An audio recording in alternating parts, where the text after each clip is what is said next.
ព្រះមហាក្សត្រខ្មែរបានជាងនៅក្នុងព្រះរាជពិធីថ្វាយព្រះឧបាសិកសិលនៅព្រះវិហារព្រះអង្គជ័យព្រះអង្គចោមនៅក្នុងឱកាសគង់ប្រថាប់នៅព្រះរាជដំណាក់ខេត្តសៀមរាបនៅថ្ងៃទី15កើតខែមិញនេះ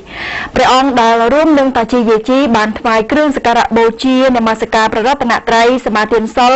ចំពោះព្រះអង្គជ័យព្រះអង្គចោមព្រមទាំងបាននិមន្តព្រះសង្ឃចំនួន5អង្គផុតតានុមោទនានិងថ្វាយព្រះសតបកភិធម្មបាំងស្គរថ្វាយដួងព្រះញាណខណ្ឌសម្ដេចព្រះបរមរតនកោដ្ឋព្រមទាំងស្វាធ្យាយជ័យន្តោចម្រើនព្រះបរិត្តព្រះពុទ្ធពរជ័យមង្គលថ្វាយដល់ព្រះមហាក្សត្រនិងថ្វាយចំពោះសម្ដេចព្រះមហាក្សត្រីសូមប្រកបតែនឹងសិ